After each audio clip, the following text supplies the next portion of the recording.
Hello, and welcome to the Canadian Football Countdown. I'm Ryan Coop here alongside Michael Garrell, Adam Stewart, and Trey Colbeck. Welcome, one and all, to our final preseason episode here on the Canadian Football Countdown season preview content. Welcome to the 2022 Canadian Football Countdown Fantasy Draft and Prop Bets Special. One of my favorite episodes every year. The four of us will be going head-to-head in a 13-round fantasy draft here, kicking off shortly, and we'll do some prop bets at the end as well. Before I bring in the rest of the panel, I do want to mention we are a proud member of the Canadian Football Podcast Network, and as always, want to acknowledge that the Canadian Football Countdown is brought to you from Treaty 1 territory, traditional territory of the Anishinaabe, Cree, Ojibwe, Dakota, and Dene peoples, and the homeland of the Métis Nation, as well as from Treaty 4 territory, traditional territory of the Cree, Saulteaux, Dakota, Lakota, Nakota, and Métis Nation. This episode of the podcast is also brought to you by our presenting sponsor, Game Time TV. Mike, you want to tell folks a little more about Game Time TV and what's going on there? Yeah, Game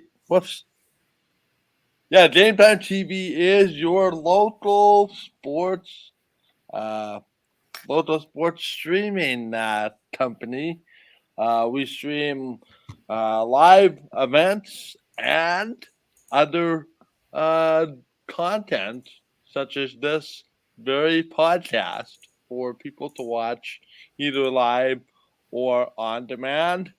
You can find out temporary information facebook.com/Game Time TV MB. I'm working on that new website, which is going to be up and running in the next week to 10 days.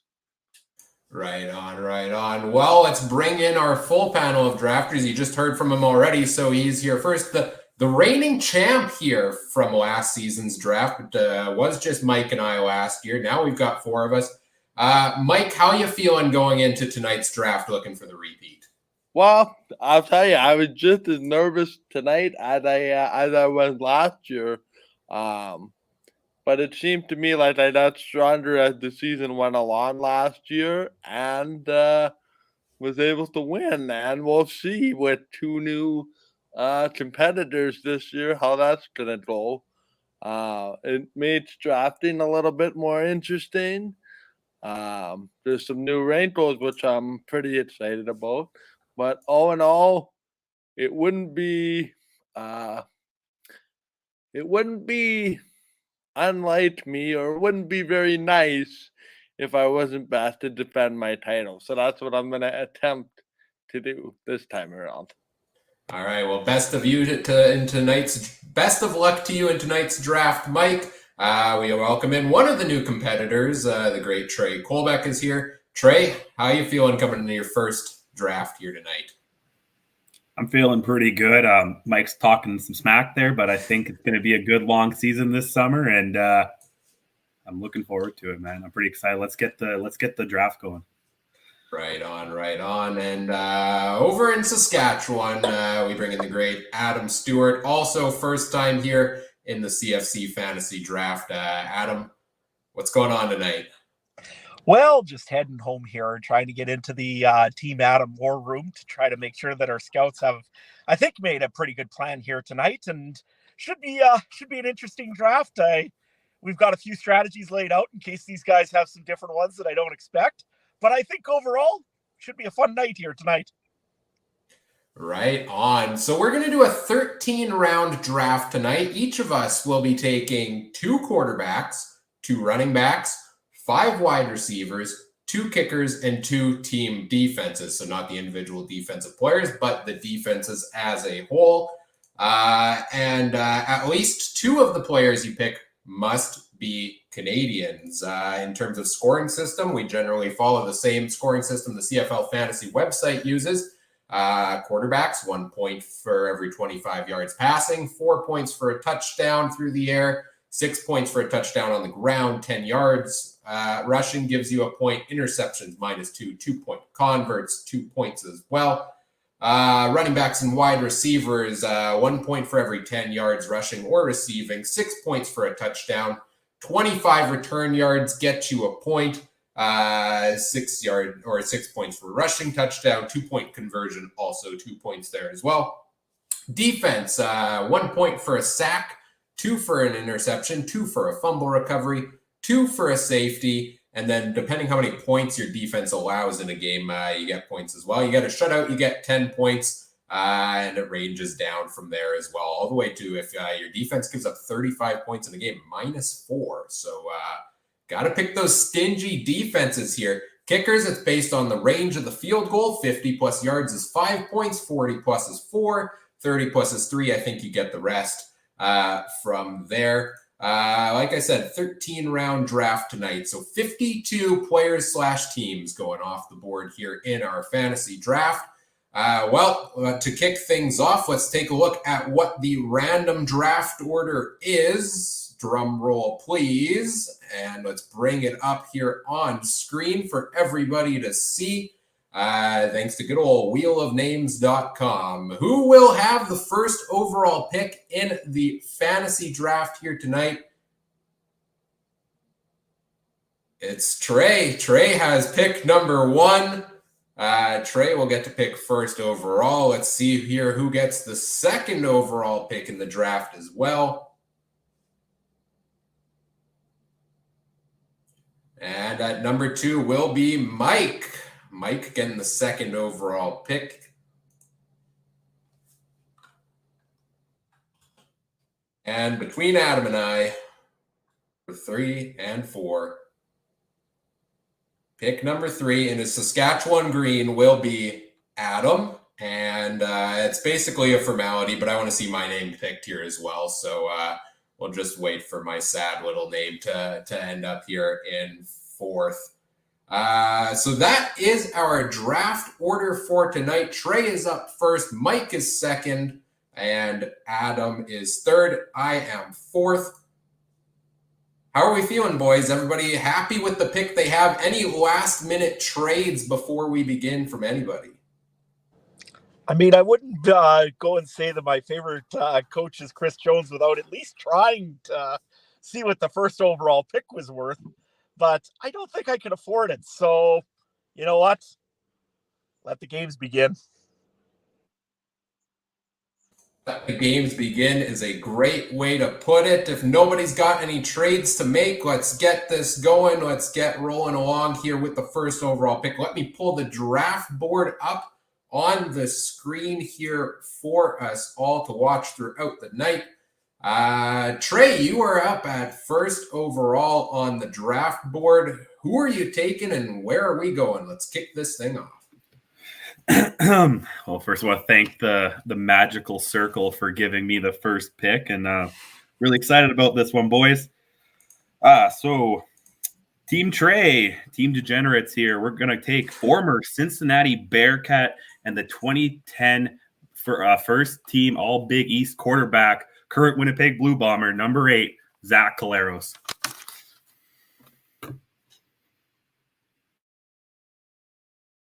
All right, Zach Collaros going at number 1 on the board. Trey, what is it about Collaros that makes you want to take him at first overall?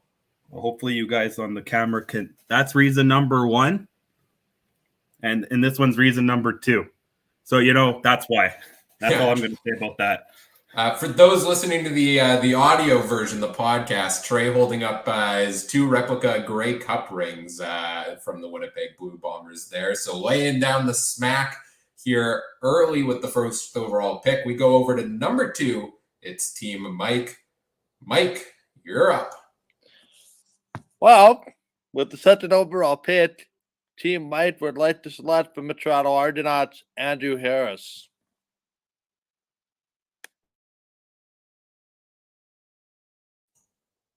Right, Mike, tell us about Andrew Harris here. What's appealing at number 2 overall? Canadian, first off, very, very important in this draft, and I feel a very motivated Andrew Harris for this year.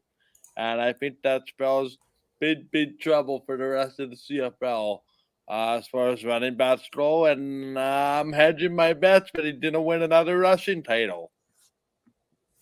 All right, fair enough. Adam, over to you with pick number 3.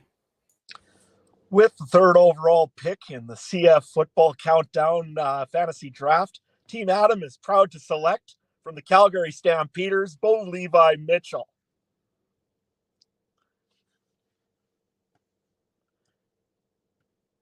For reasons why, I guess, it's Bo Levi Mitchell. I mean, I honestly was surprised to see him here at number 3. I mean, usually you take the best available, but I don't know. It seems like some people are drinking the Winnipeg Kool-Aid a little too much over there. So, anyways, yeah, no, I think probably going to be an MOP quarterback again this year and should be great. So, all right, Bo Levi Mitchell at number 3. I don't know, where did you guys have Bo Levi Mitchell on your quarterback rankings there, Mike and Trey? Was he near the top? Are we expecting an MOP bounce back from Bo here in with an early round pick? He was not on my list, Ryan. We decided that he wasn't a fit. Fair enough. I'll have to say, Adam, you could add him much later from me as well. I ranked my 9 quarterbacks before we began. Bo Levi Mitchell was number 9 on my list in terms of fantasy quarterbacks because he doesn't run the ball. Rushing yards are huge when it comes to fantasy, and you don't get that from Bo Levi Mitchell. But hey, bounce back season here for him. You never know.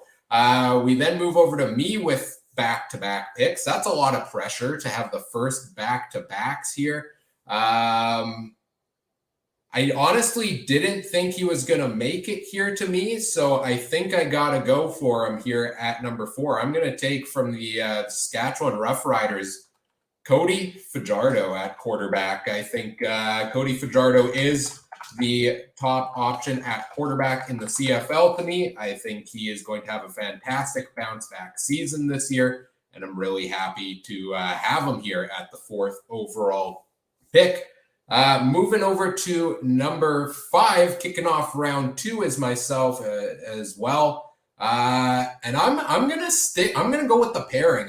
If I'm taking Cody Fajardo, I'm going right to his number 1 receiver this season, and I'm going with Duke Williams at number 5 overall. I think Williams is, we saw his explosiveness. We saw Fajardo hitting him on deep balls in training camp. We're going to see so many of those this season. I'm taking Duke Williams at number 5. So couple riders for me to kick off the draft here. Let's go back to you, Adam, in the second round. What are you thinking here for pick number 6? Well, I'm getting a little concerned. There's some Rough Riders going already here. So I'm going to take one of the Rough Riders, and I'm going to take one of my Canadian spots. Give me Keon Schaefer-Baker, receiver for those Saskatchewan Rough Riders. Reason being, last year had a big season, had a great training camp, had a good 2 preseason games. I think he's ready to explode in this CFL, and I think he's going to be one of those guys that I hope can really lead the Riders to some success this season.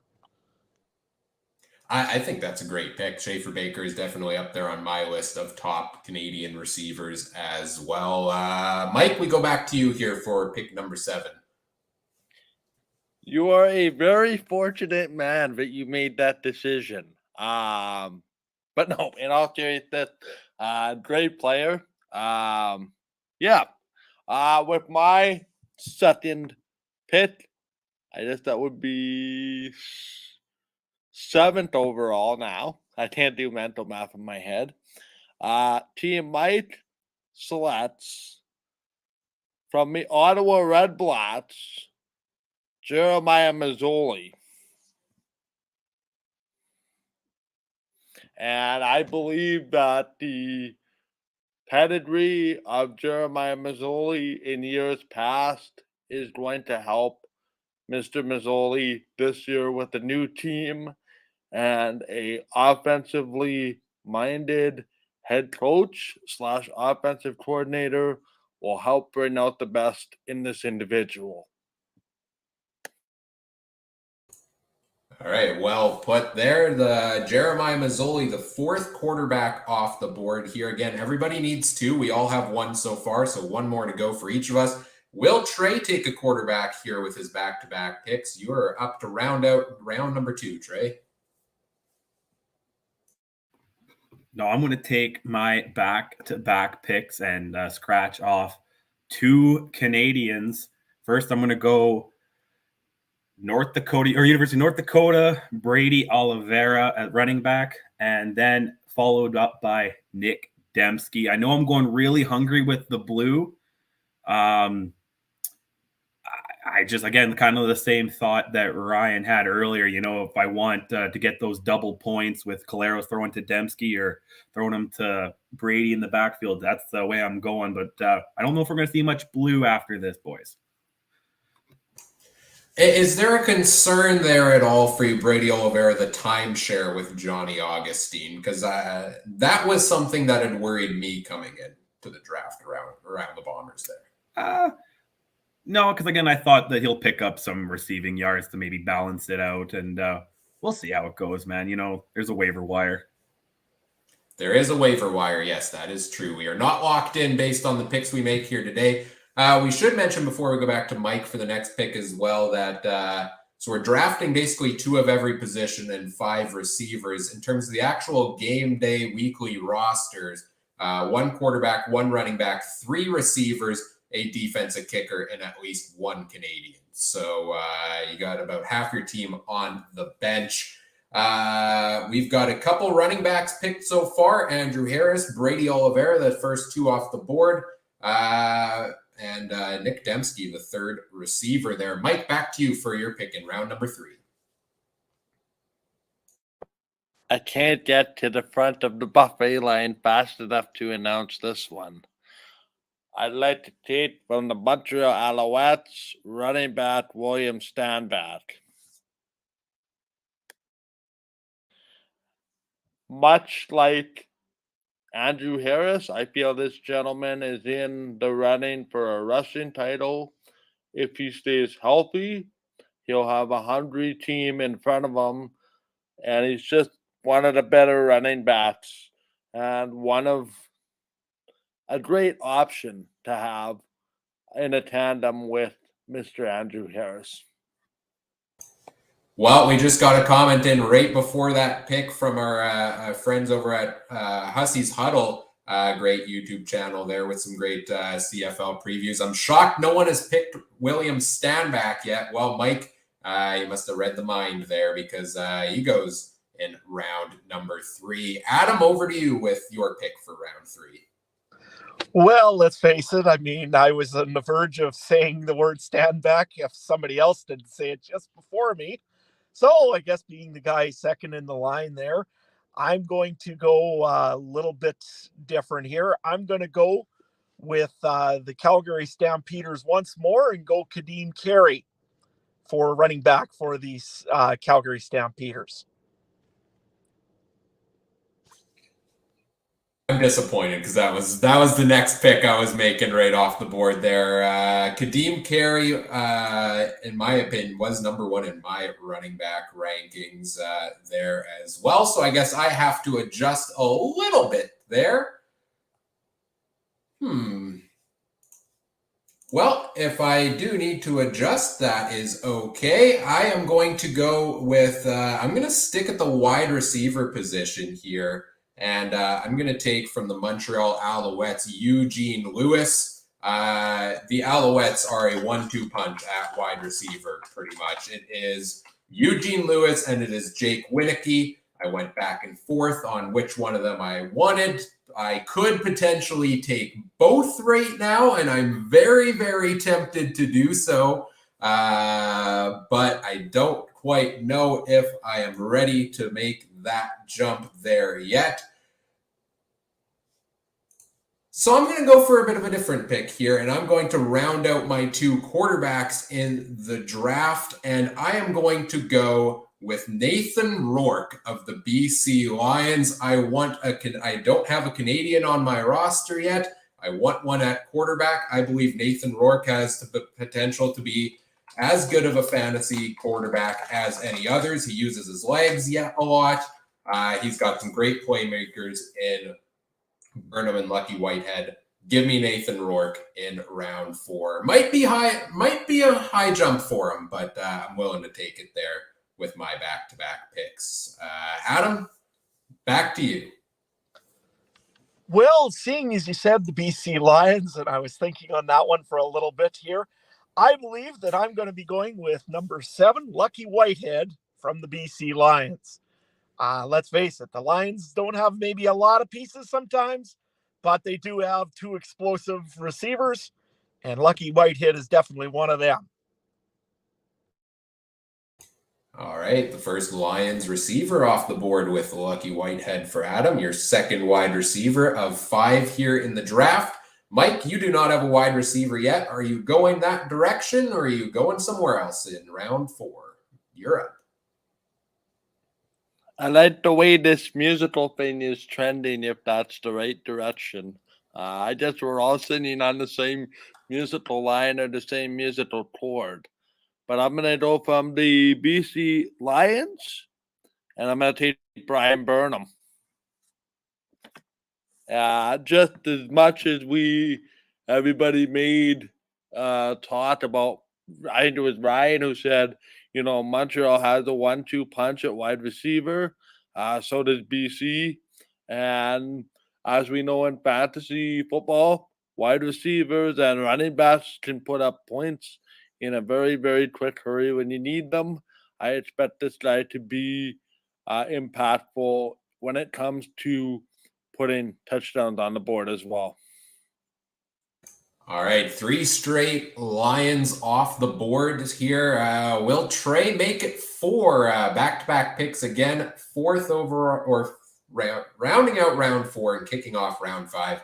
Trey, you are on the clock. All right.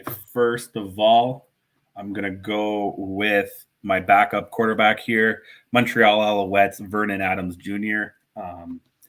He's one of my favorite guys out there, and I'm going to try. Give me 1 second. I can't think of the guy's name off the top of my head. Here he is. I'm going to take Eugene Lewis to go along with him as well. I took Eugene Lewis in round number 3. Did you? Yes, you did. That's me being stupid. Never mind. I'm going to go with my list got all messed up here. Are you looking for the other big name Alouettes receiver? Yes, that's what I'm looking for. That would be Jake Wieneke. Yeah, and he's not taken, then I'll take him. He's not taken. Then perfect. That's what I'm looking for. So you're going back-to-back Alouettes here, your quarterback, your wide receiver. What is it about this tandem that you want to go back-to-back here with? Well, last year, Wieneke just got under 900 receiving yards. Sorry, my problem is that the Alouettes website keeps wanting to go to French, and I don't know that. So so I like the tandem. He got 11 touchdowns. 7 of them look to be over 30 yards. So, that's picking up yards and TDs, boys, and that's what you need in fantasy. Well said, well said. Mike, back to you for your pick in round number 5. I think I better make this pick before the quarterback door slams shut on myself. I'd like to take from the Hamilton Tiger Cats quarterback Dane Evans. Little bit of a risk running with 2 quarterbacks from the East, given the historical strength of the East Division. But I have a feeling this guy's going to come into this season with the chip on his shoulder, having a lot to prove. My only concern with Dane Evans is how can he handle being the number 1 guy? As we've seen in the last couple of years, he can handle that pretty well, except for some unfortunate circumstances. All right, we had a comment in the chat over on YouTube from Rob saying, wondering how far Dane Evans will slide. Well, we have our answer to round number 5. He goes to Mike here. So Mike's got both quarterbacks. Trey's got both. I have both. That means, Adam, you're the only one left picking a quarterback. You could go quarterback here. I have a feeling you might not. Adam, where are you going for round number 5? Well, to be honest, I was thinking not to go quarterback quite yet. And I think I might just drag that out for a little longer because you know what? Everybody's got a quarterback right now. I'm going to go with a position in Saskatchewan that's real popular. And I'm going to go with the kicker, Brett Lauther. for my pick in this round. Saskatchewan had kicked a lot of field goals. Brett Lauder's probably one of the more accurate field goal specialists in the league. And I think that, again, he's going to have a great season. Yeah, and he gets to go out to Atlantic Canada this year. So that's kind of cool. All right, the first kicker off the board in Brett Lauder. Back to me for back-to-back picks here. So many great players still on the board. Do I go running back? Do I go receiver? I think I'm going to go with my first running back on the board here. I'm going to stick with the BC Lions, and I'm going with James Butler of the Lions, the only running back on their roster currently. So you know there's not going to be a timeshare going on there from James Butler. Also, last season, yeah, he started slow. Yeah, they didn't use the running backs a whole lot. But Nathan Rourke could use some help, and down the stretch, Butler had the top score of the week for the final 3 weeks of the regular season, fantasy-wise. I believe he's going to have a great year here, and I want him on my team. So that's who I have there at that pick. In round number 6 to kick things off, I am going to go over to the Ottawa Red Blacks and take wide receiver Jalen Acklin. I think Jalen Acklin had a fantastic year last year, was up and down a couple of times, sure, but a great season for Jalen Acklin. And he is going to have be the go-to receiver, I think, for Jeremiah Masoli. They've got the connection from Hamilton. Masoli going over to Ottawa. So is Acklin. I like that fit there as the number one guy in Ottawa. So that's who I'm going with in round 6. Adam, we're heading back to you here. You know, I got to stop playing with fire and not take my second quarterback. I just have to do it by now. And I got a suggestion on Twitter earlier today that, hey, maybe you should consider McLeod Bethel Thompson from the Toronto Argonauts, just for the fact that he's got some great receiving core with him. So I'm going to go with McLeod Bethel Thompson from the Toronto Argonauts. All right, McLeod Bethel Thompson, the final quarterback taken here. All the quarterbacks off the board in round 6. I believe that leaves only starting quarterback not picked in this one. Whoever the Elks starter is, it's seemingly Nick Arbuckle. Does that surprise anybody that Nick Arbuckle is the one starting quarterback not left on the board or not being picked here in the draft? No, Not because Chris Jones is so unpredictable as to who his quarterback is. For all we know, it could be Trey Ford in week number 1, or someone who hasn't even been on anybody's depth chart. With all due seriousness, though, I believe it's going to be Nick Arbuckle, but hasn't really been given any indication that it's his job, at least long term, right? So, not entirely surprised on my part. All right, Mike, we're heading back to you here next in the draft. I'm just fixing something up with the draft board while you do that, but why don't you tell us who you have in mind here in round number 6? Yeah, I think if I could follow some ideas in the chat as well as using common sense, I like the line of thinking from Huskies Huddle. And so I'm going to take from the Calgary Stampeders, Reggie Begelton. My first big game-breaking receiver outside of Brian Burnham, but like I said, this guy didn't have another full year with Bo Levi Mitchell, and I am hoping that along with Bo Levi Mitchell picking up points, Reggie Begelton will be able to hitch up on that train and gain myself some points as well. All right, Reggie Begelton off the board. First Calgary receiver, I believe, taken here in the draft. We go back to Trey for back-to-back picks, finishing off round number 6 and kicking off round number 7. All right, I might be a little too early on this, but I'm going to go with the saying from the great late John Madden: offense wins games. Defense wins championships. So I'm going to take the 2-time defending Grey Cup champion defense here. I think, the defense in fantasy is often overlooked. Sometimes they can get you big points if there's turnovers, fumbles, scoreless games. So I'm going to take the chance there and take Winnipeg with my first pick in the 7th round. Again, I'm going to go a little off board here to make sure I get the best of the best. I'm going to take Sergio Castillo, kicker. Make sure I get these specialty positions in before you guys get at it.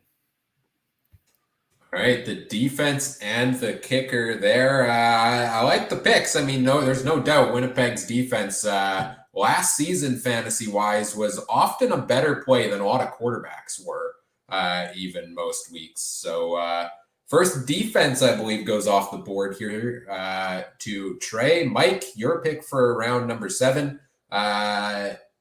Who is it? I'm notorious for going off the board on occasion, as Ryan knows, and I'm sure you guys are about to figure it out. So I'm going to take a running back from the Edmonton Elks by the name of Walter Fletcher. And this is just to shore up my running backs in the event that Andrew Harris or William Stanback gets injured, and a nice third alternative. Mike, you already have 2 running backs. You can only pick 2 running backs in the draft. I can't have extra? No, there are no extras in this draft. Okay. I'll get my bad. Okay, then we will go from... You've got room for 3 more receivers, 2 defenses, and 2 kickers. Okay. I'll go from the... Okay, sorry here, guys. This is just doing a bit of a reshuffle here. All right, while we give Mike some time to think, how's everybody feeling about their draft teams so far? Adam, let's start with you. I'm feeling okay with mine right now. I'm really, really happy that I got Schaefer Baker where I got him in the 2nd round. I was worried he was going to go really quick, and I'm glad I got him. The other ones, like I said, Lucky Whitehead, I'm surprised he went that low, but I mean, you got to let somebody go down. And there's lots of wide receiver Americans. So to me, overall, I'm thinking I'm having a pretty good draft right now. But you know what? Everybody's, I think, having a good draft. And I know my scouts are telling me to draft somebody right away, but I got to wait for Mike to get that pick in. Yeah, it's tough. I was doing especially I think we were discussing beforehand, wide receiver rankings. I mean, trying to sort through the top 20 receivers in the league, like that is tough. Trey, how about you? How are you feeling about your draft so far? Oh, we're all feeling great here in the war room. And, we've gotten every guy we wanted, man. I don't know what you guys are picking, but, we got everyone that was on my board, except for the one mix up there receiver. But, otherwise it's just check marks on my board, boys. Right on. Mike, do you have a pick here for us yet? I do, and I'm just trying to verify that he has not been taken by looking at the board. I'm sticking with the Elks, and I'm going with receiver Kenny Lawler.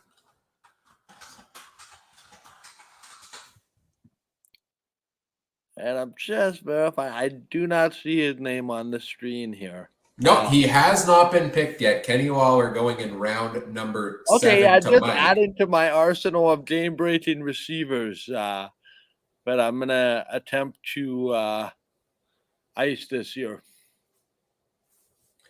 All right. Kenny Lawler, league leading receiver last season, going all the way in round number 7. Is that perhaps a big drop here for Kenny Lawler? I didn't have him that high. Did anybody have him originally higher on their draft boards? I'm assuming not if he hasn't been picked yet, but I had him somewhere around 8 or 9 if I could get him, but I don't, like I said, I wasn't going for him right away. So. All right. So who are you going with then, Adam? Because you are up next. Well, this guy here had an awesome kind of breakout year in 2019, receiving a lot of passing yards. Had an injury in 2021, think he's recovered from it. He's got the mentality now to play ball like he used to play. Give me number 1 for the Saskatchewan Roughriders, Shaq Evans.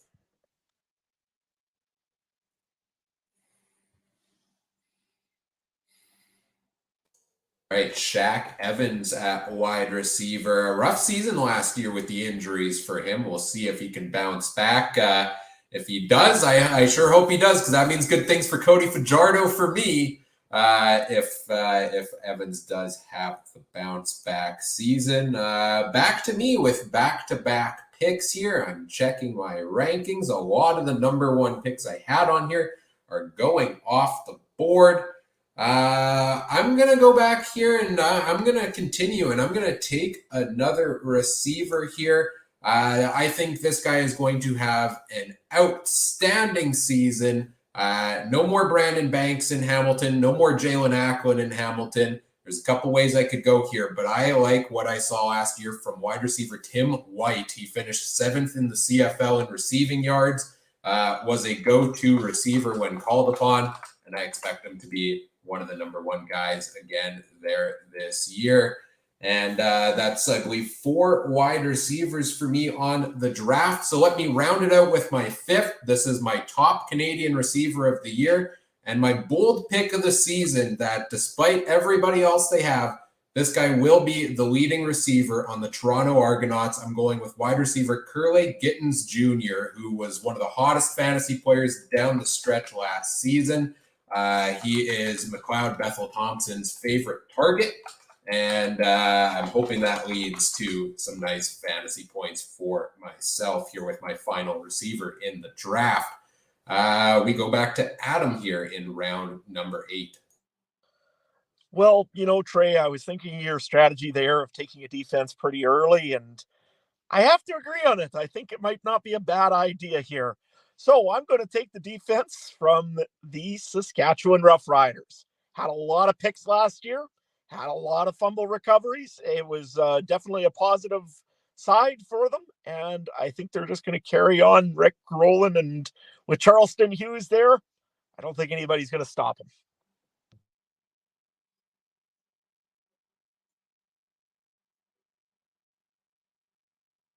All right, the Riders defense, the second defense off the board. Mike, we are back to you with your pick for round number 8. Yeah, I'll take from the Toronto Argonauts. His name escapes me right now. Kitter Boris Beatty. Boris Beatty, I think it is. Today, Beatty. Anyway, proven to be one of the most reliable and busiest field goal kickers over the last number of years. And I expect them to be much of the same.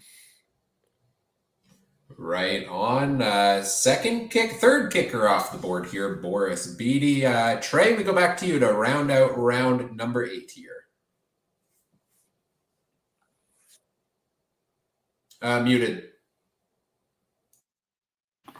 Let me just double check. I can't remember. I don't think. Oh, no, he was taken. So I'm going to have to change that up again. What did I have here? Kamar, is he on the list? No, he's not taken. Wide receiver Kamar Jordan is going to be the second Canadian receiver, or not Canadian, Calgary receiver going in the draft is what I meant. Kamar Jordan goes to Trey. What is it about Kamar Jordan that you like? Just taking a quick look. He was 7th in receiving yards last year. Picked up, 4 touchdowns. And he got, 6 plays over 30, if that stat is correct. So that's, those big yardage plays get up a lot of points. Next, I am going to go back to Winnipeg. I'm going too heavy on Winnipeg. I'm going to go with Rasheed Bailey.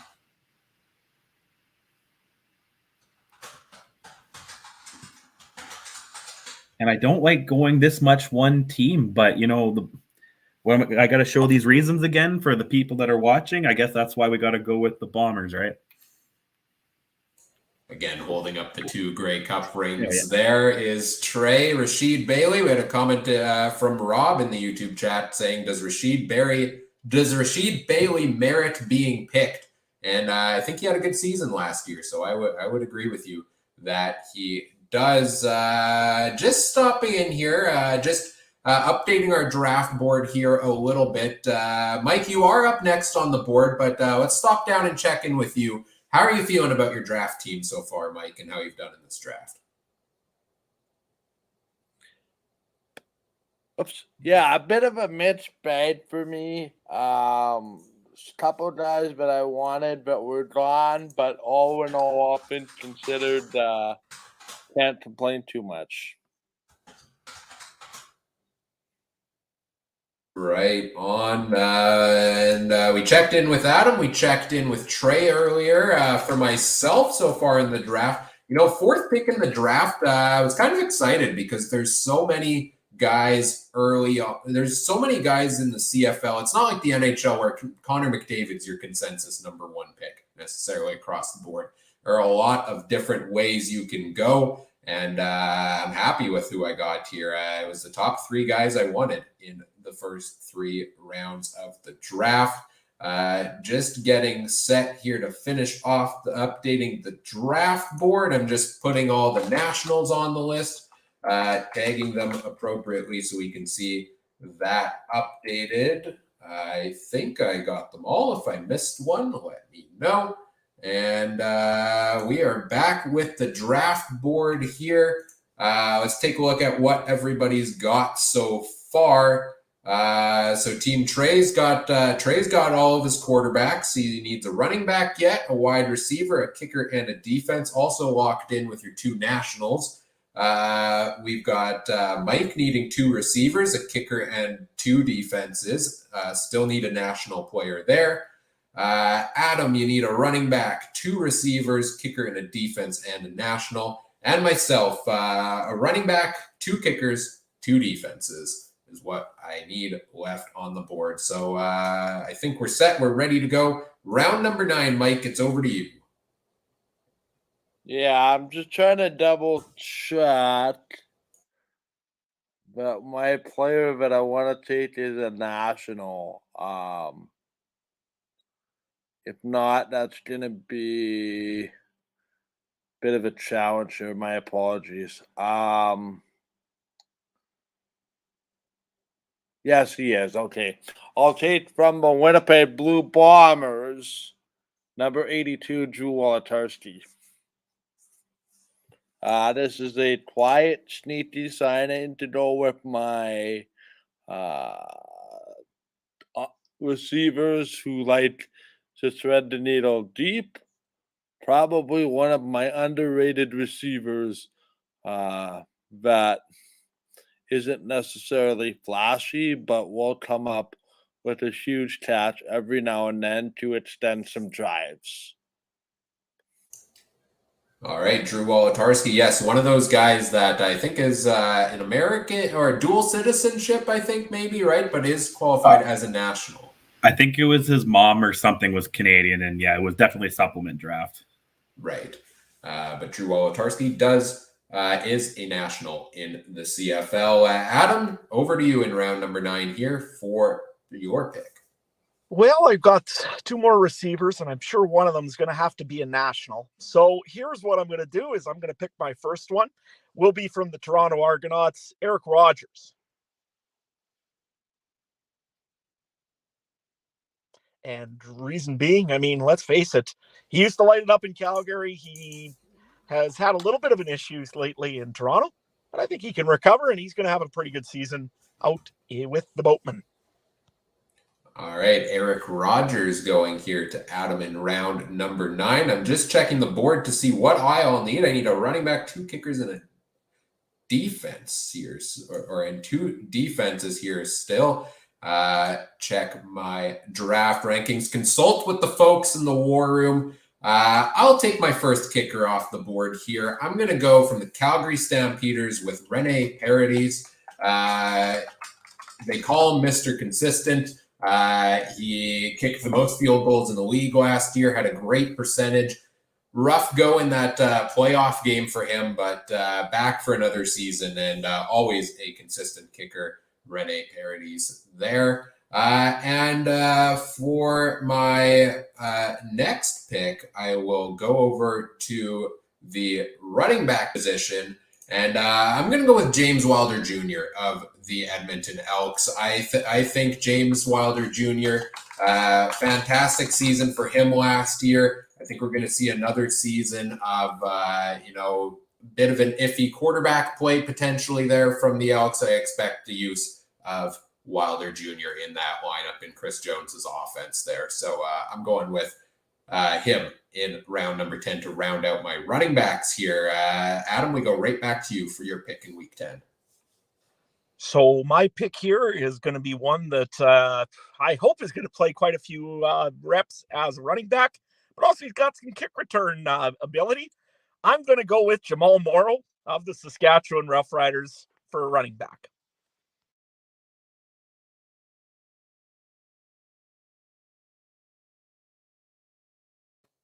Jamal Morrow taking over the starting role with William Powell gone this year. And of course, kick return points, underrated when it comes to fantasy totals. So good pick there in round number 10. We go back to Mike for your pick this round.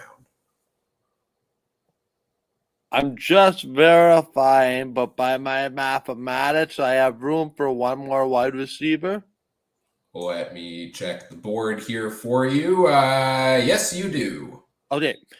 I'd like to take from the Winnipeg Blue Bombers, David Kinaware, jersey number 83, and showed well in the preseason, rookie Dalton Schoen. And All right. I believe this might be considered off the board, but if this guy catches fire in the projected Bombers starting offensive arsenal, I might have a bit of a free weapon on my hands that would not require a waiver pickup on my part. All right, the rookie Dalton Schoen, I believe the first rookie off the board. Well, I don't know. Does Nathan Rourke count as a rookie? I don't know if he does. I don't think he's a rookie. But Dalton Schoen to Mike in round number 11. Round number 10. Trey, we're going back to you here for your back-to-back picks.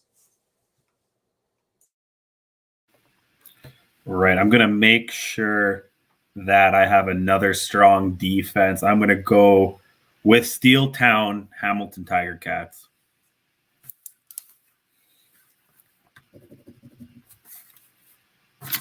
What is it about the Ticats defense that's so strong that you like about them? It just historically is a strong defense. And I just kind of did a quick rank of my defense, and I had them number 2 behind Winnipeg, kind of was tied with a couple other teams. And I wanted to make sure I have 2 good defenses. So bye weeks, there'll be no slack in there. Well said. I had them at number 2 on my defensive list as well. How about you, Adam and Mike? Where did you have Hamilton on your defensive rankings? They were going to be kind of coming up pretty soon, I think, of my rankings if somebody didn't take them, but I guess. Yeah, in the gym, what I tried to shut out, I was debating Hamilton defense and Dalton Schoen, but no, it is what it is. All right, we go back to you then for kicking off round 11 here, Trey. Both defenses locked in, I believe, so got to go somewhere else here. Yeah, and I believe, unless I misread it, can you scroll up on the board a little bit? I think we should be good. I'm going to take my second kicker then. I'm going to go not the snowboarder, but the kicker, Sean White.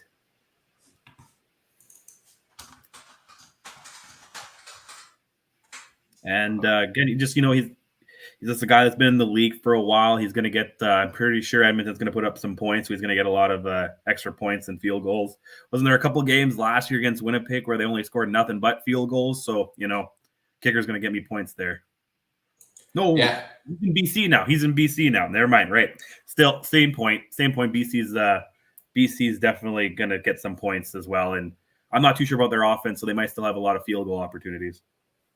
Yeah, that I was thinking the same thing with Sean White when I placed him on my draft board. Was BC offense maybe moves a little bit? Do they put a bunch of points up, get into Sean White territory? We see Mike over on. We see on the video here. Mike's on the phone lines consulting with his scouts because he's up next at in round 11. Third last pick of the draft here, Mike. You need a kicker and 2 defenses to round out your draft here. What are you going for in round 11?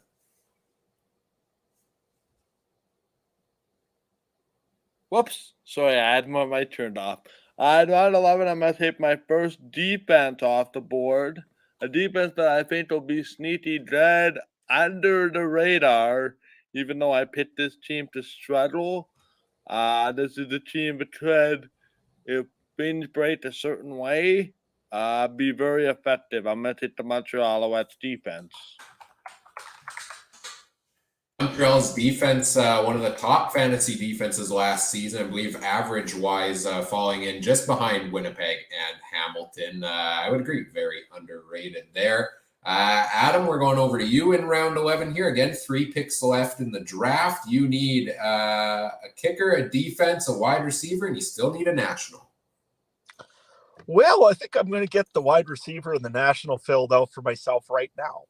A guy that's been over in Edmonton and looked pretty promising back in the day, and then ended up back in Ottawa and has been reasonably productive.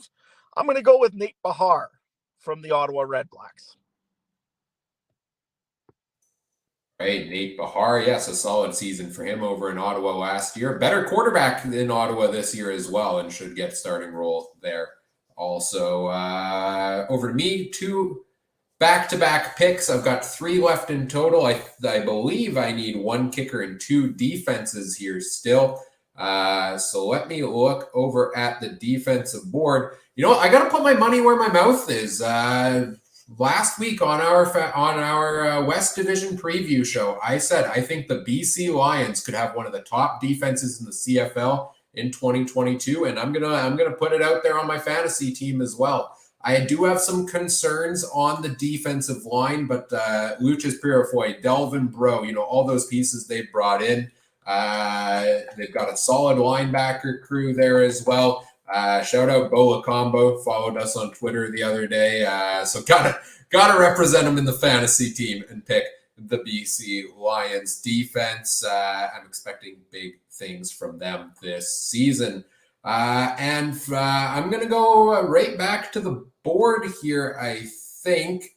I'm going to take my kicker off the board here, finish that position off. And I'm going to go with Lewis Ward of the Ottawa Redblacks. He broke the kicking records a couple years ago. Last year, a bit of a down year for him.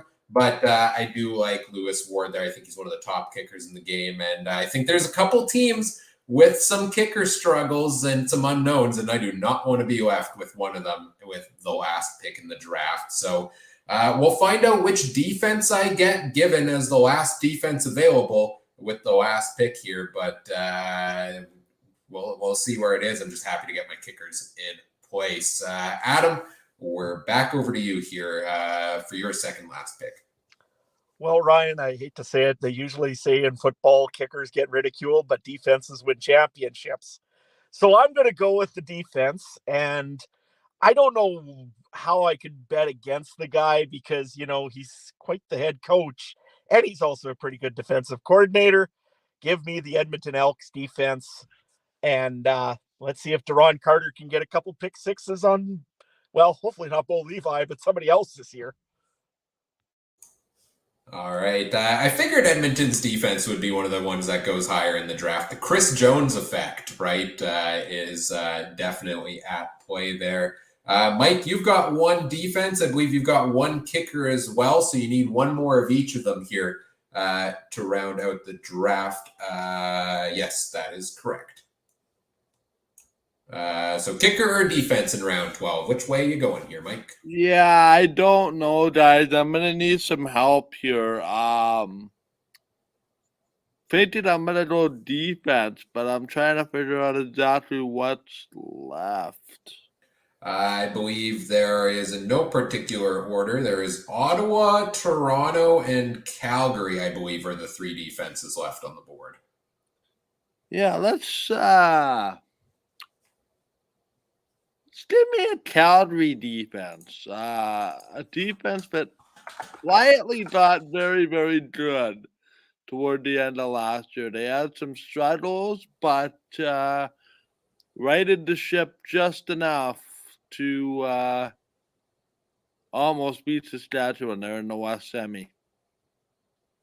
All right, Calgary's defense also benefiting from the big addition of Trey Roberson down the stretch, who will be there full-time this season. I like the pick myself. I had Calgary's defense high on my board.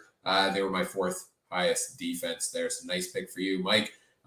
Trey, 2 more picks to round out the draft for you. You're done after these 2. What do you have left on the board, and where are you going here? I think I have a kicker or a receiver and running back. Yeah. Receiver and running back left. Yeah.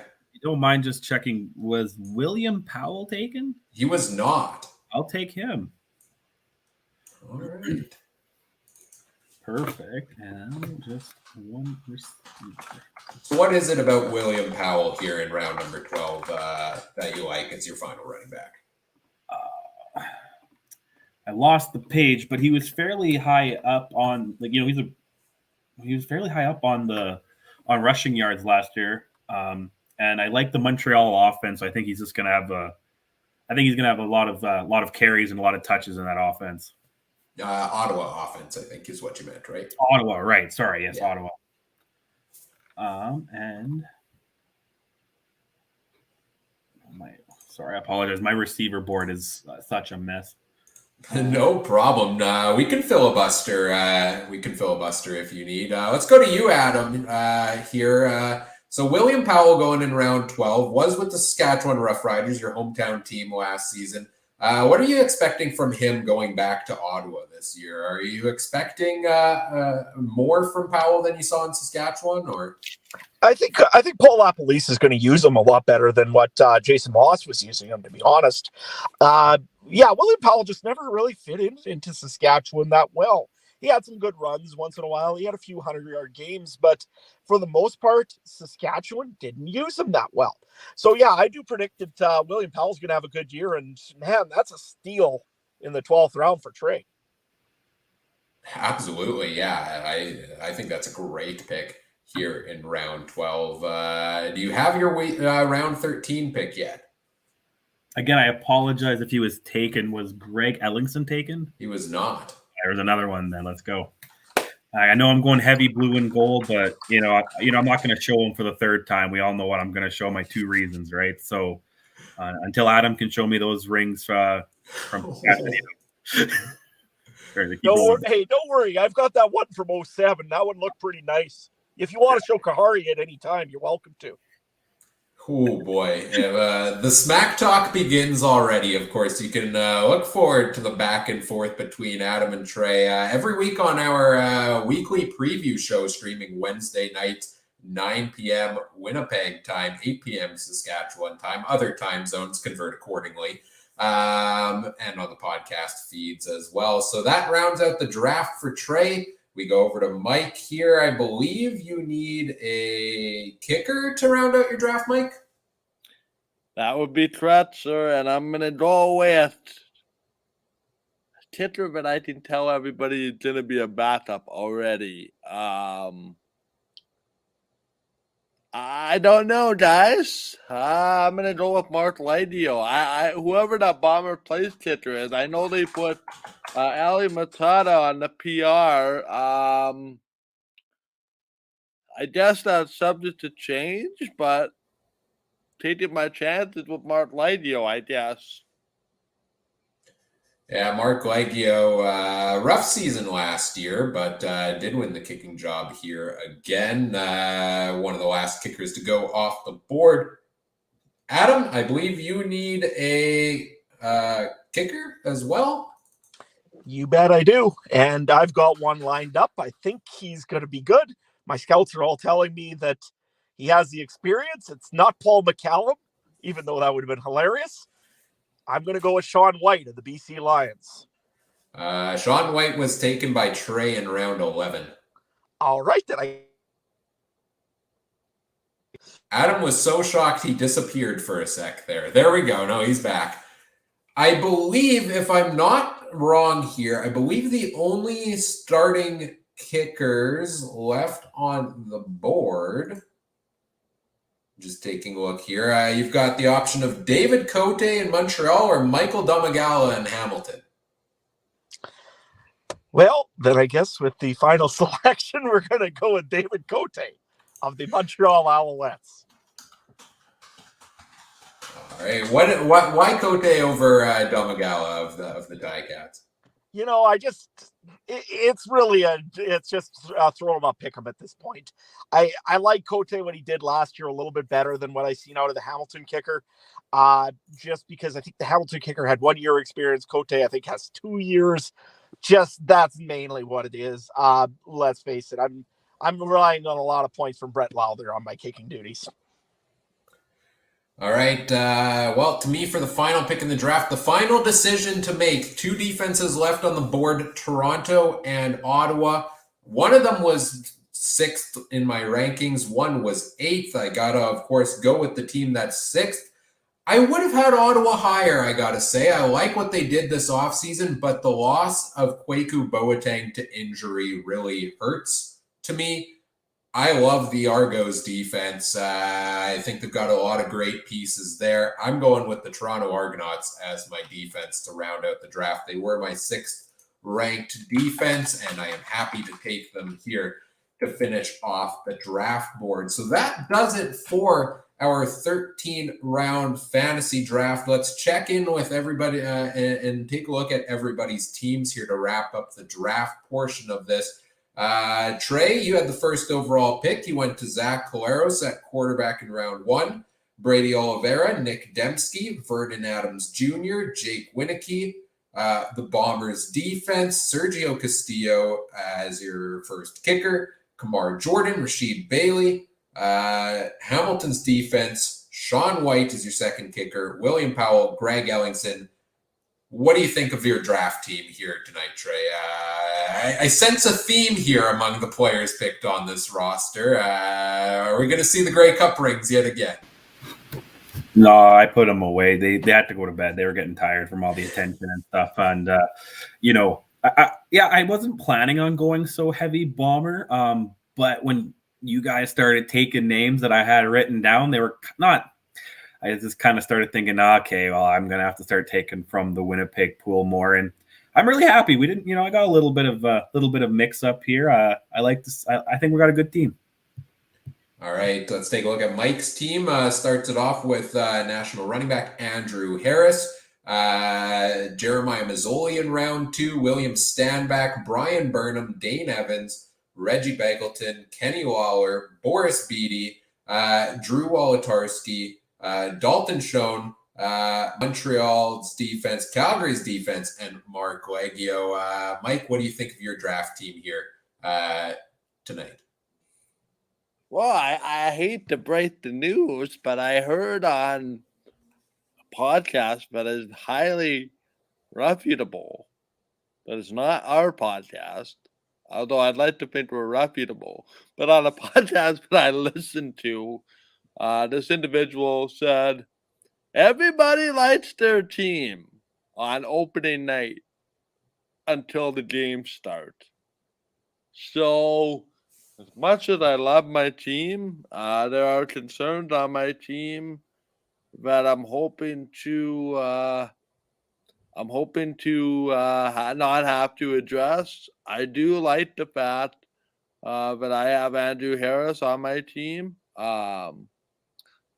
Something tells me he's primed for a big year, but I could also completely understand a step back by Andrew Harris. So, yeah, there's some risk there, some risk reward. You win some, you lose some. Dalton Schoen to me probably could have waited more, but if you want your one shot in the dart pit,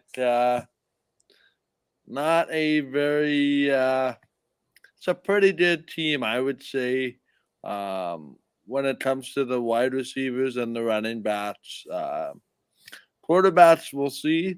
But all in all, like I said, it's possible to like your team going into the year, but by week 5 or 6, there might be some people coming and going out the door if results aren't met. But if I learned anything from last year, don't overreact too early in the season.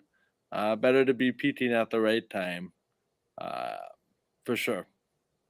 Yeah, and we all thought Jeremiah Mazzoli and Dane Evans were going to go separate ways, but then look here, Mike reunites them on a fantasy team for this season as his 2 quarterbacks. Adam, with the 3rd overall pick, went to Bo Levi Mitchell at quarterback. Then national receiver Keon Schaefer-Baker, Kadeem Carey at running back, Lucky Whitehead, Brett Lowther, McLeod Bethel Thompson, Shaq Evans, Saskatchewan's defense, Eric Rogers at receiver, Jamal Moore running back, Nate Bahar, national receiver, Edmonton's defense, and David Cote at kicker. Some pretty good representation for the green and white there on Adam's team. Adam, was that your plan going in? And what do you make of your draft?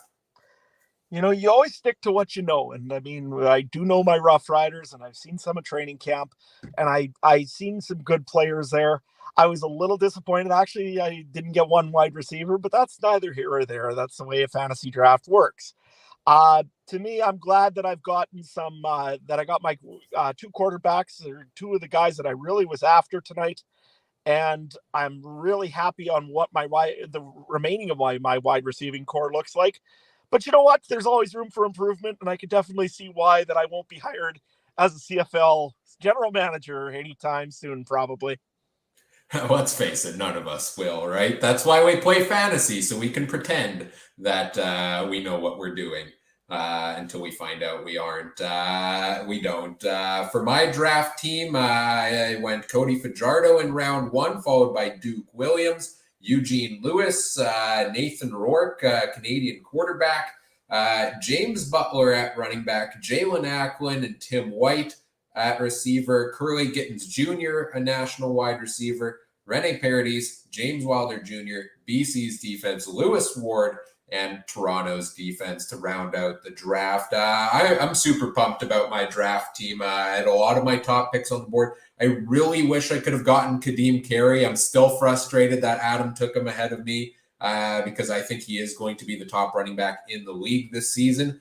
But, I got who I thought was going to be the number 1 quarterback. That's Fajardo. I got who I think is going to be the number 1 receiver. That's Duke Williams. And I do like a lot of those other plays there I have as well. A couple sneaky ones, I think, maybe in James Butler and Tim White also. So that's the draft board for this year. Of course, we'll be making waiver transactions, trades throughout the season. We'll be updating you on the progress of this league throughout the season on our weekly preview shows. We'll check in there as well. On top of this fantasy content, Adam, Trey, and myself will also be playing in the CFL Podcast Fantasy League this season. We've got a group of 17 of us going head-to-head. We're playing for charity this year, $20 in each. Winner at the end of the season. All the money goes to the charity of their choice. So doing some good in the world while having some fun with fantasy football. So you can follow along with us in that all season as well. Of course, we'll be talking fantasy every Wednesday on our weekly preview shows. You can check that out. And we're also going to be talking a little bit of prop bets and betting content on our weekly previews also. And we've got some fun prop bets for the season here tonight as well to round out the show. I'll turn it over to our resident betting expert here. Trey, take it away with the prop bet segment. Yeah, awesome. Thanks, guys. I'm just trying to pull everything up here. The first one that was up on Play Now was outright winner CFL best regular season record 2022. The favorite, of course, was the Blue Bombers. I'm not 100% sure how to read the odds on this site. 2.21. So that means for $1 bet, you'll win $2.20 back. I think for the value pick here for the best record is between the Rough Riders and the Argos.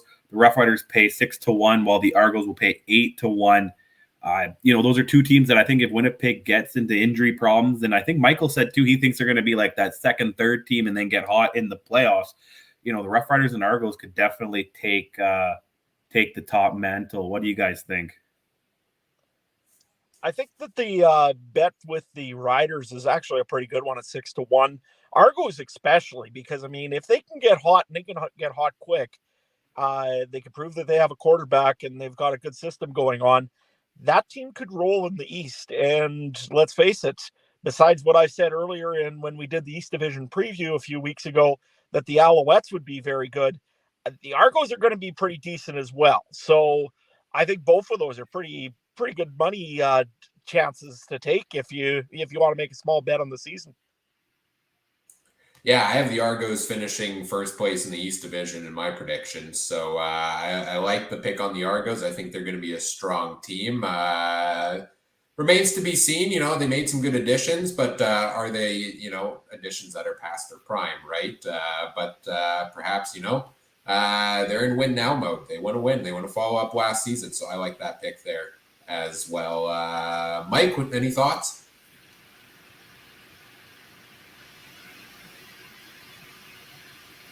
Sorry, guys. Technical difficulties. No, I think it to be a really good season.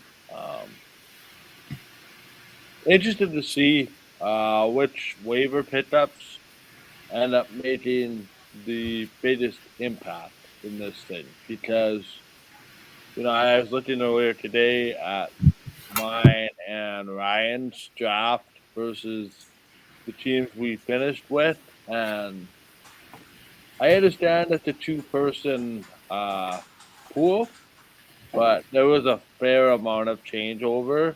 I'm curious what's going to happen in general. Yeah, well said. Yes, should be a fun season of fantasy football between the four of us. So that was your first. Going back to Trey here with the prop bets. That was the first one we had on board. What's up next here? The outright winner of the worst regular season record in 2022, the co-favorites BC and Edmonton at 225. The long shot Winnipeg 50-1. That could make some money, but I went with the Calgary Stampeders at 15-1 because I looked at this. Everyone worse, like bigger odds than them, is Saskatchewan at 15-1, Hamilton at 40-1, and like I said, Winnipeg to 50-1. So I was thinking the teams. I don't think Winnipeg, Hamilton, or Saskatchewan are gonna have the worst record in the league.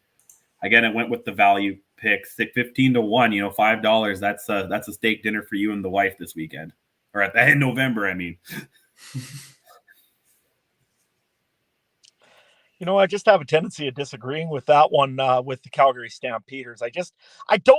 The value's there, I guess, because either it's going to be real good Bo or it's going to be real bad Bo this year. Obviously, I'm banking on very good Bo, but I think that right now, if I look at Calgary, I wouldn't probably myself take that bet just because I can see that Calgary has a lot more upside than a lot of other teams. I'd be very interested to know, though, what was the Ottawa Red Blacks for odds on that one. Just for the reason being is they're the one team that I really think could really sink in the East and have some trouble. They're 3-1. So again, it was pretty nothing. So that's my thing was between because again, so Calgary is at 15-1, Toronto is at 12-1. Again, but we're all pretty high on it. Some of us think they're going to be a top team. So again, it's tough to put them there. My other choice was Montreal at 8-1. Again, they could have a bad season. And then again, Ottawa, BC, and Edmonton are way down. So I was kind of going with value. And just by that off chance you have bad Bo, sometimes you got to throw the long shot horse in there just in case, the favorite doesn't make it out of the gate, right? So that I think I don't really think Calgary's gonna be the worst team. I just hope that they do because I placed that bet today. Yeah, Calgary and Saskatchewan at the same odds here on this one, I believe, if I'm looking at it correctly, right? So that makes that's an interesting one to, I guess, weigh out here, Mike. Which team do you think finishes has the better odds of finishing worst in the standings, Calgary or Saskatchewan? I don't know. It's a very interesting debate between those two because, I love a lot of what the Riders did this offseason. I also love a lot of what Calgary has been over the years. I think it comes down to two questions for both sides. Number one, which Bo Levi Mitchell do we get? Do we get the one that started the preseason but looks completely uh, overwhelmed at points? Do we get a healthy Bo Levi Mitchell that rides to an MOP?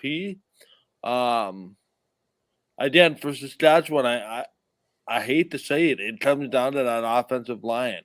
Um, you lose Fajardo. Pretty much, you know what? I'm not even gonna talk about the quarterback debate to be honest, because I I think outside of a few teams, if you lose your quarterback, you're gonna be in some trouble.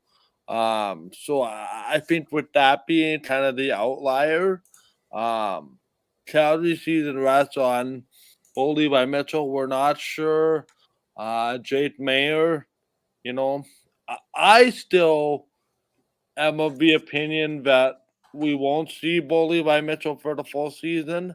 I think we're going to see Jake Mayer in, and you know what? If Saskatchewan finishes in last place, for whatever reason, guys, it's time to go in there, and it's time to clean house because that is not in the cards for the Riders this year. And if they finish last in the West Division, there's going to be some major changes with the Riders.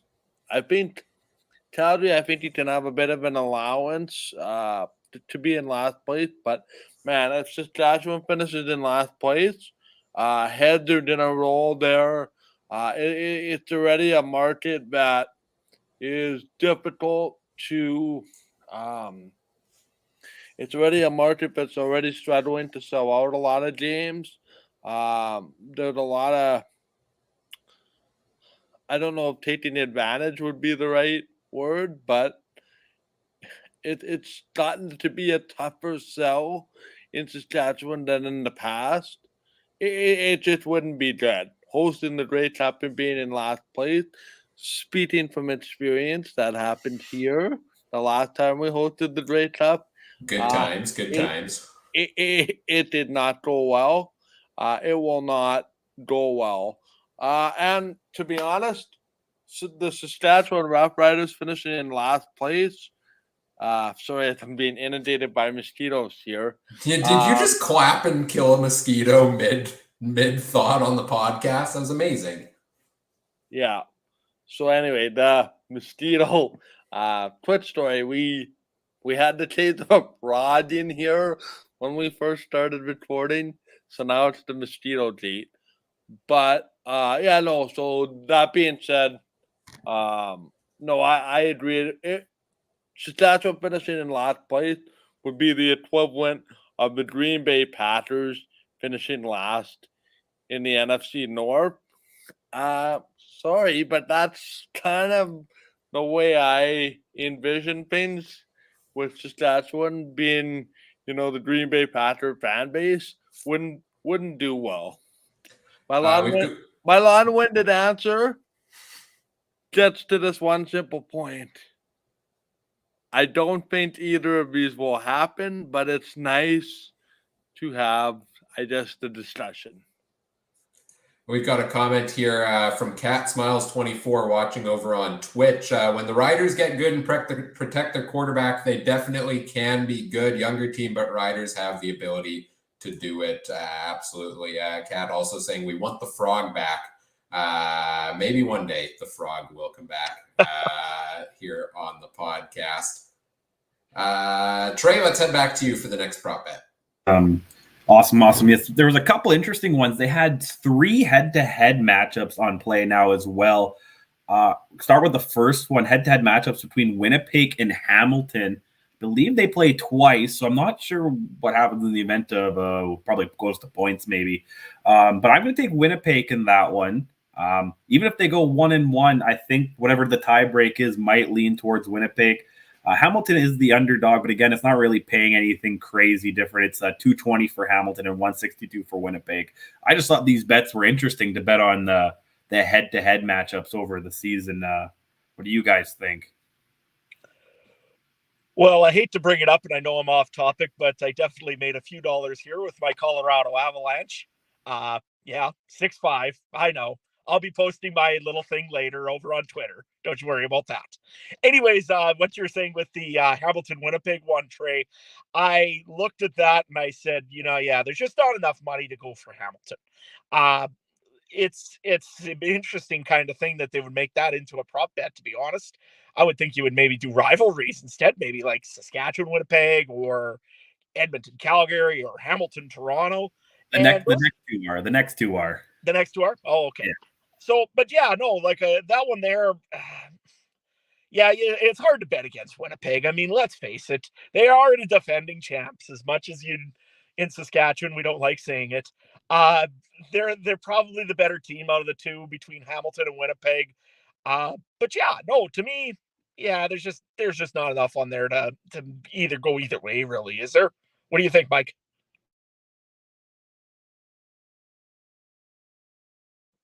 Sorry, you didn't have to repeat the question. I'm having difficulty picking up what you guys are saying, unfortunately.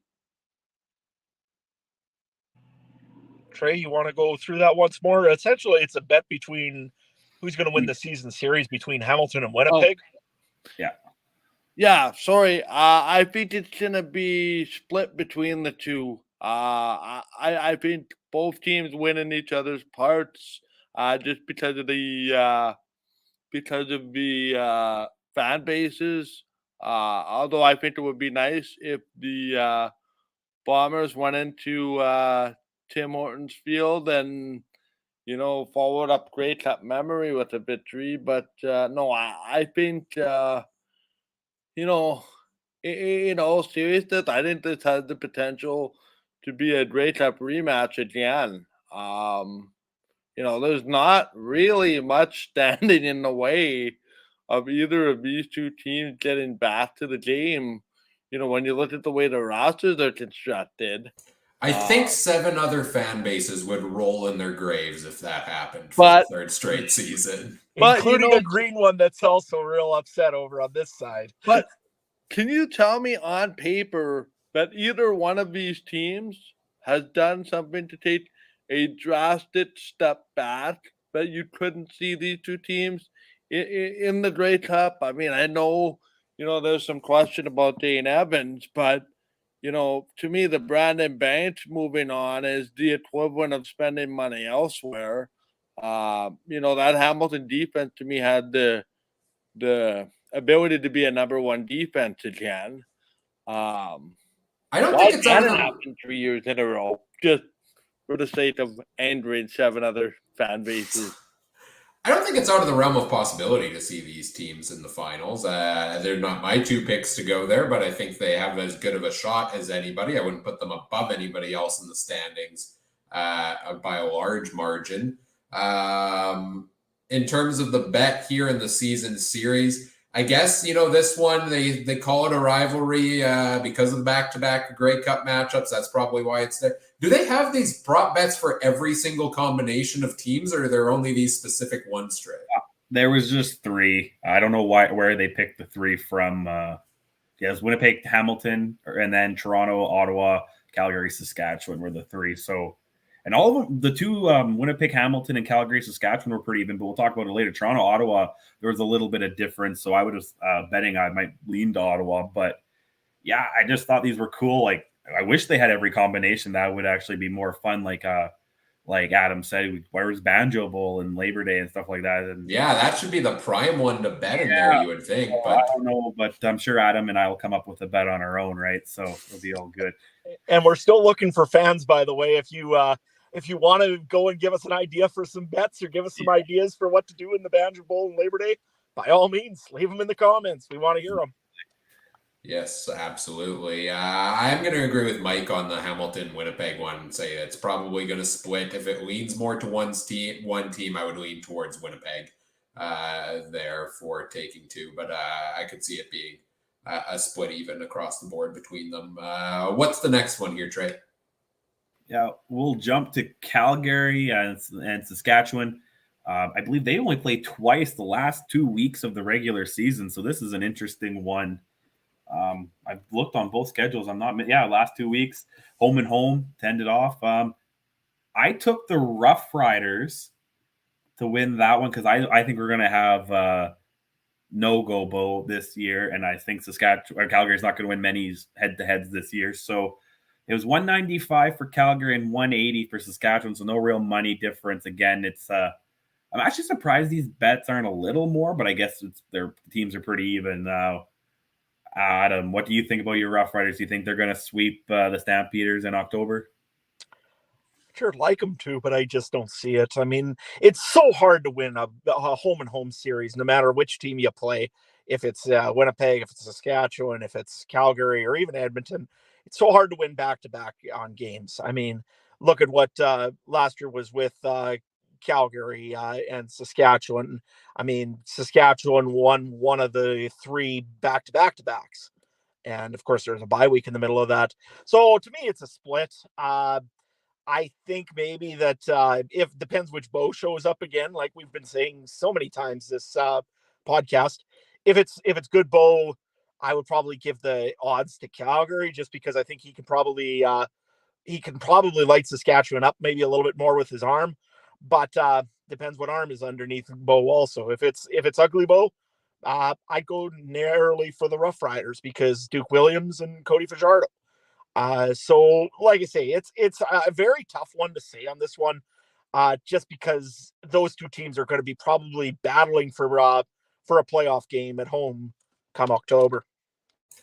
I think Kat in the Twitch chat has a great point here that I think those might be more relaxed games end of the season where it matters less for the games. It's a lot different than picking Labor Day Banjo Bowl because it could go one of two ways. Starters could be resting in that final game of the season because playoff spots are locked in, or these two teams could be battling for a playoff spot.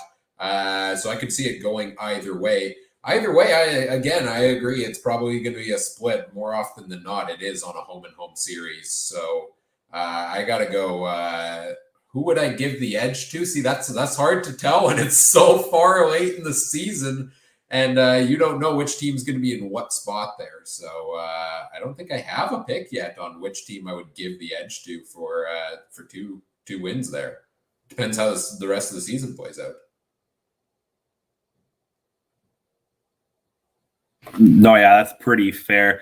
The last one, though, I have is more my most interesting one out of the 3. Toronto and the Ottawa Redblacks. Toronto at 116, but Ottawa at 5, so 4-1 odds on it. If they play 3 times, believe once in July and twice in September.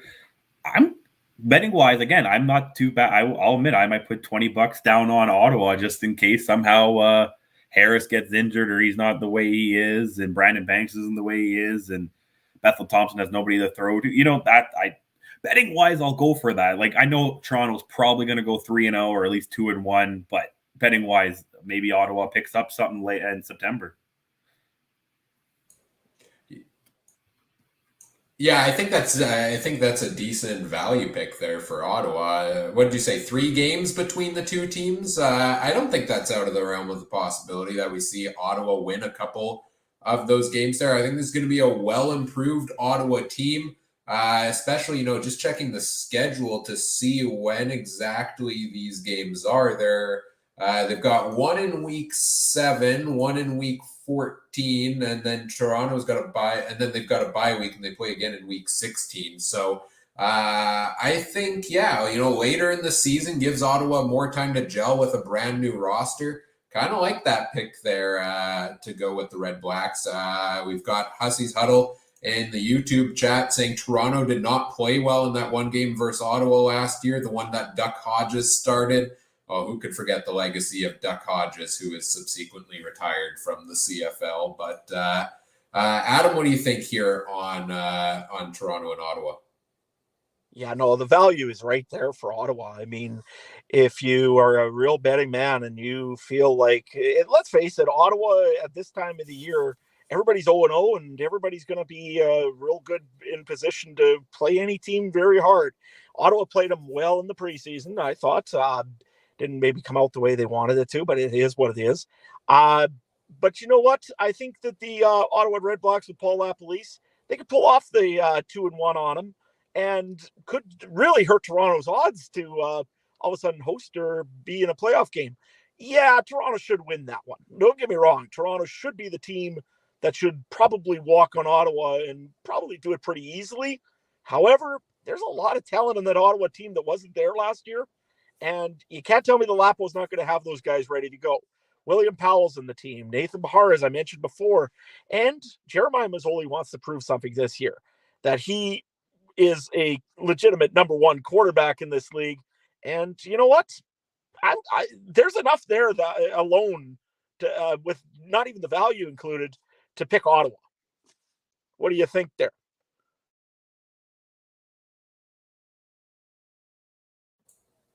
Sure, was that directed at me there?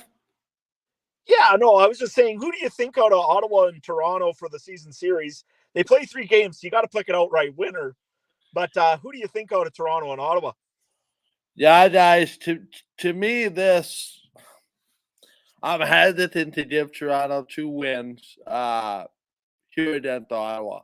To me, it's just, to me, I consider Toronto and Ottawa to be a rivalry as much as Hamilton and Toronto goes. And let's just say, hypothetically speaking, your season doesn't go well. Well, I think there's going to be a lot of pride to attempt to win at least one of those season series.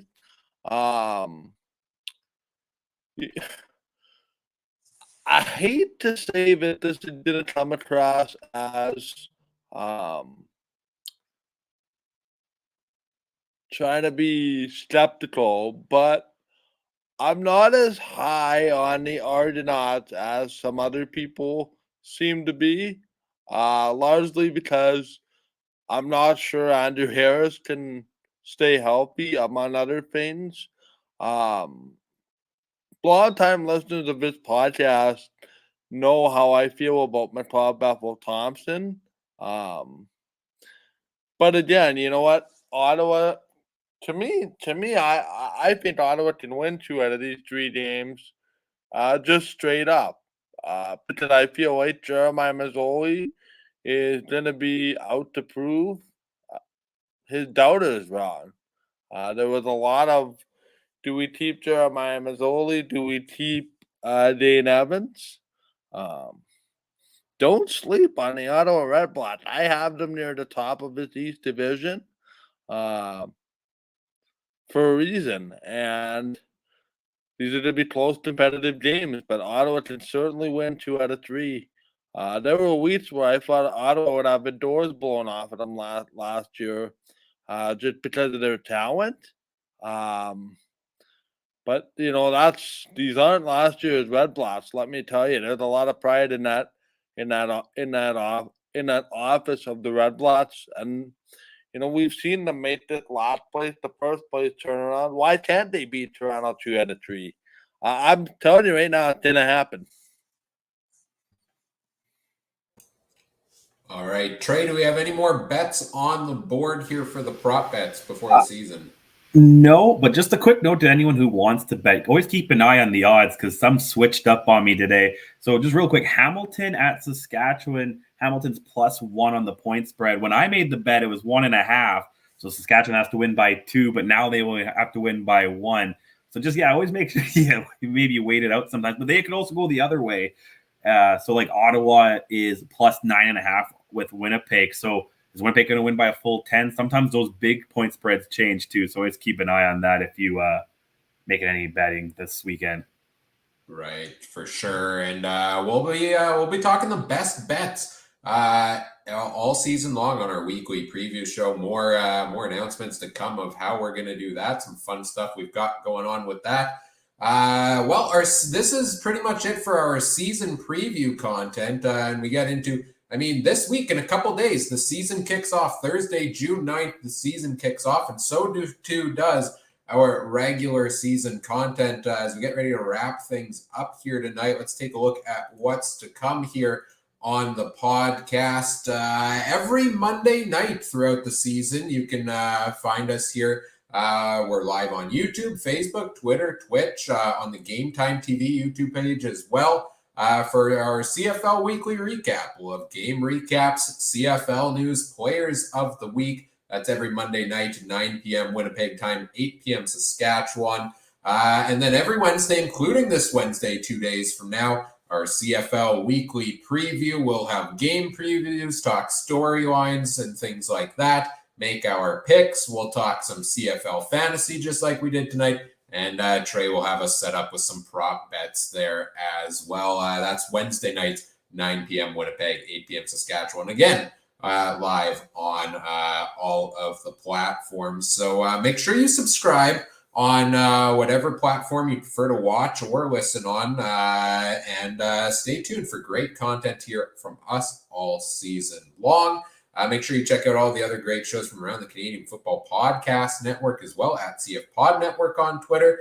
Guys, where can everybody find what you've got going on social media these days? Adam, let's start with you. Well, for sure. Well, one thing before I wanted to get going here, guys, I just really appreciate everybody there that's been sending questions in, whether you're on Twitch or you're on Facebook or you're on Twitter or even on YouTube here. Guys, it's amazing seeing all those questions being asked or comments or anything of that in the public chat. Thank you so much for that. You can find me at Adam Stewart 1 over on Twitter. I've got lots of farming stuff there. I've got all sorts of CFL stuff coming up. And of course, I guess I'm going to have to talk about the Western Conference champion Colorado Avalanche. Make sure we mention those once in a while. Sure, there's going to be a few more tweets on that. And I'm sorry for what I do to Edmonton fans tonight. Trey, where can guys find you? Yeah, on Twitter, you can find me at TreyMBHarness. If you ever want to talk football, horse racing, I'm always watching the Assiniboia Downs or anything going on in Canada or UFC, anything you can bet on, anything you can watch, you can talk to me at TreyMBHarness. Michael, what about you?